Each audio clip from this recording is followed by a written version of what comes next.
Good morning. Welcome to the Morning Devo with Bo O this Friday, March 19th, 2021. And we are in Second Corinthians chapter 12, part 2. Paul, writing to the Corinthian church, talks about this experience that he had, whether in the body, whether out of the body, he did not know. Now, a parent doesn't share everything with their child, with their kid, right? You know that. Like a parent has some things that they just don't share until the time that the child is ready. And Paul was one of those guys that when he went through these amazing spiritual experiences, and we read about different things that happened to Paul, or if you will, visions that he had. But, Paul wasn't that guy to just boast about those things, right? He wasn't that guy just to reveal it all in one shot. Um, and so it's kind of interesting that Paul had such an amazing experience, but he didn't just blurt it out. And that's kind of interesting because we tend to blurt out every spiritual experience we have. We want to put it on social media. We want to promote. And that's the name of the game today is, and sometimes money is even generated through the self promotion. And that is something that Paul would not quite understand for sure in his day. He did not see that the spiritual experiences that he had were supposed to be used just in a way where he would share these things and build himself up. It wasn't to be used like that. Um, and and so it always is a little leery. Sometimes it's a little scary within the church environment when someone just simply is bragging constantly about, God did this, God spoke to me here, God did this, you know, and we kind of go, okay, yeah, but even the apostle Paul didn't talk that way about his spiritual experiences. Uh, 14 years ago, he had an experience that was really radical. And he never shared that with the people of Corinth at all. And so sometimes there is a need not to share certain things, depending on your audience. Now, Paul again looks at the Corinthians like a kid, and we're going to see that in this section. Let's read it, starting at verse 11. Hey, good morning, you guys. Thanks for sharing, Marcia. Appreciate that. It says, "You have made me act like a fool." Paul, again, like a parent, I want to say, the child has put the parent in an interesting predicament. And Paul says, "You guys have forced my hand. And the way you guys are acting, I'm going to have to show you guys something. I'm going to have to use the satire that I'm using and the sarcasm so you understand something that's very important. That ministry is about the gospel of Jesus Christ, and it's not about puffing ourselves up." And he says, "You ought to be writing commendations for me," meaning you guys should be totally for me. "For I am not at all inferior to these super apostles, even though I am nothing at all." So Paul, even though in his role relationship with the Corinthians as like a parent, one who fathers them, one who is bringing them, they're like a daughter, and he's bringing that daughter, that virgin daughter, he says, before to Jesus Christ. He says to them in a humble way that though I have this special role in your life, compared to those super apostles, I am really nothing. And that's a humbling idea. And I think it's something that needs to balance us out in life, is that though God might do great work through you and through me, we are nothing. Because something happens if we think we are something. We become self-righteous. And self-righteousness is no righteousness at all, the Bible says. So if we become self-righteous like the Pharisees Or like in the story of the prodigal son, where the son who remains with the father, he becomes prideful and envious and bitter and all those kind of things, right? At the father, he gets mad at the father, jealous at the son, the younger son. We can get like that. And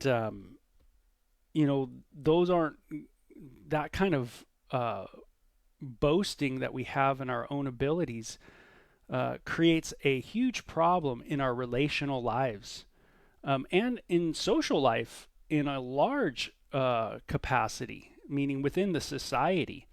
If we look at ourselves too highly and we not don't look at ourselves as though I am nothing at all, then we will look at ourselves in superior attitudes towards other people. So you can see how important it is to kind of balance our life out. Though the cross of Christ has exalted us, there also is that humbling, knowing that really we're nothing at all, right? Now it's interesting. Paul, like a parent, looks at the Corinthians and says, "Man, you're giving ear to these super apostles, these massive other teachers, right? That are more or less Jewish people sharing probably the law and wanting to obey the law, and that is their message: is let's go back to the law." But Paul says, "I am not inferior to these super apostles." And when you're a parent and you have a kid that is listening to the super apostles of the world, right? And that happens a lot, where your kid, as they get older, will now have itching ears to hear what their culture is telling them, the movements of the culture. And those are the super apostles. They're the ones that really don't listen to your grandparents, don't listen to your parents. Listen to the super apostles of your day. They're going to help you out. And you can read all kinds of books, and this happens all the time. I was thinking of Alex Haley's Malcolm X, and how Malcolm X was listening to the apostles of his world, and that took root in him. And everybody does that, by the way. It's not just Malcolm X. We all grow up in listening to something. And kids usually do gravitate to something that they're listening to. The super apostles. Those are the guys, those are the people that really know the truth, right? And they're going to sway that kid away from the parent. And you guys are getting the picture, the analogy, right? You guys can see how this is working with Paul. And he says, "For when I was with you, I certainly gave you proof that I am an apostle. For I patiently did many signs and wonders." Patiently, I love that. I did it patiently. I wasn't in no rush. I didn't come in and just go, "Hey, it's miracle hour," that kind of thing. And the song played, and the band, and he had a theme, a band music going. He says he did many signs and miracles among them. The only thing I failed to do, which I do in the other churches, was to become a financial burden to you. Please forgive me for this wrong. Oh man, can you hear the sarcasm in Paul at that moment? Does that not make you smile just a little bit and go, "Wow, Paul, you really giving it to these guys," right? He says, "Man, I was with you and I patiently, did miracles, and there was signs, and that was something that did happen as I was with you guys. But man, I'm super sorry I didn't take your money. Man, I'm really bummed that I didn't take your money. I really failed in that way. I should have been a financial burden on you guys. Then you would have thought more of me." And that's from that idea of these super apostles. We're saying, "Oh, Paul's not really worth anything. He doesn't charge anything. His finances, he's not a good marketer." And when look at him. He doesn't really market his stuff. He's not really dressed the right way. His hair doesn't look right. His legs are kind of bow-legged. He's kind of short. He's kind of got a bigger nose. He's kind of this looking, that kind of thing. And and I think of it like this. Paul the Apostle was like a band. Like he was like, I think of, like, I grew up more into the heavy metal genre of my era, listening to KLOS out in Los Angeles. But I think of like Rush, the band Rush, and I don't know how many of you guys remember Rush, but I think of a band that, so much came out of them, so much music flowed out of them. But when you looked at them, you go, "That's the band." And I think that's how Paul was. You looked at Paul, people, these super apostles looked at Paul and they were like, that's the apostle Paul. And we can fall into a real weird way of viewing things, that we tend to gravitate to the lights, to the buzzers, to the entertainment, to the marketing strategies of movements within Christianity, instead of looking at Christ, looking at the gospel. Now, this happens with us all the time, and I think too of a person who you guys might know of Pastor Chuck Smith of Calvary Chapel, Costa Mesa. It's another one of those kind of rush things where, you look at this amazing movement of the hippies back in the 60s and early 70s coming to Christ, and God using a man and his wife in such a powerful way. And you would tend to think that, man, they must be hippies and they must be really got the long hair and got the beads going and got the swag, and got the peace signs and got the cool VW bus, maybe pop-up tent, right? You guys that know that, right? The VW pop-ups. I don't know if you remember that. That's a really old reference. But anyway, you might think that that's the dudes, that's the people that God used. No, right? Pastor Chuck and his wife, man, you look at them and you go, God used them? It's kind of like that Rush thing. God used them? Yeah, God used them, and that's the miracle, right? Of I think Calvary Chapel.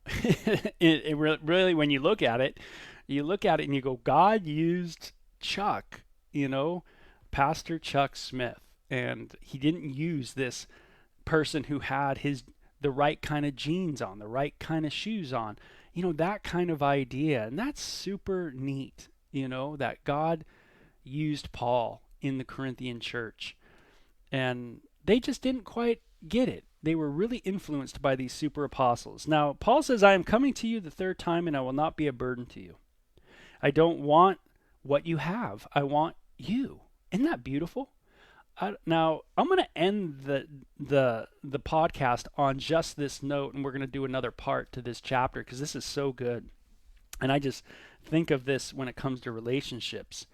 Paul says, when I came to you, or I am coming to you a third time, I am not going to ask you for financial money again. Just as I didn't before. I'm still not going to do that. I'm going to be consistent on this because you guys are wrapped up in this. This has created a sin issue in your life, and I'm just not going to go there. He says, I don't want what you have. I want you. Now, this I think is so cool with relationships. I don't want what you have. I want you.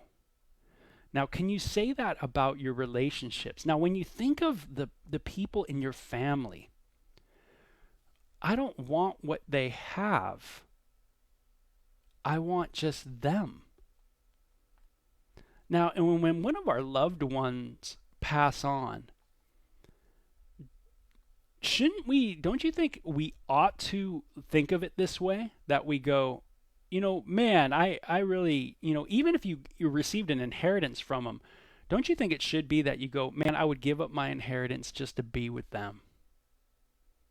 To be with them. They are worth it. The value of them, of that person, is greater than the sum of everything that they have. Do you think that's true? And I in my mind, I go, man, that's right on. What can I give God? What do I have that I can contribute to God? What do I own? That God goes, man, I want that.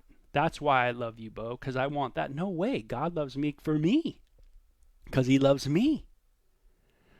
And do I love God? Not because of what God can give me, but because God is God. See, is even my relationship with God in that way, where I just go, my relationship with God and his Son in the fellowship of the Holy Spirit is simply because of their personhood, because of them, of who they are. And that is enough. That is what makes that relationship so valuable. It's not in what I could get from them. I'm not going, oh, well, I'm into God because, God's going to bless me. And I'm really, man, God's blessed me with a home, and God's blessed me in the home and the car and the picket fence and the dog and the cat and, and dogs, and God's blessed. Do I lose sight of the personhood of God in light of the gifts? Do I love God, or do I really just love the gifts, the things that I could get from God? And I love that. I'm going to read it again. Now I am coming to you a third time, and I will not be a burden to you. I don't want what you have. I want you. Can you see Jesus Christ saying those words to you? I don't want to be a burden to you, Bo. I don't want to be a burden. If Jesus said that to me, I'd cry, right? I don't want to be a burden to you, because if he said that to me, it reveals that something's wrong with me, right? Obviously, I'm looking at him wrongly, and he's like, I don't want to be a burden to you. That's not why I'm here, Jesus would say. I don't want what you have, Bo. I'm not into you because you got this or you got that, or we can go on the golf course and play golf. That's what it's about. No. I'm in your life because I want you, Bo. And man, when I think of that, I get to go, wow, man, that is awesome. That's an amazing, wonderful kind of relationship. And that's how a parent should look at their children, right?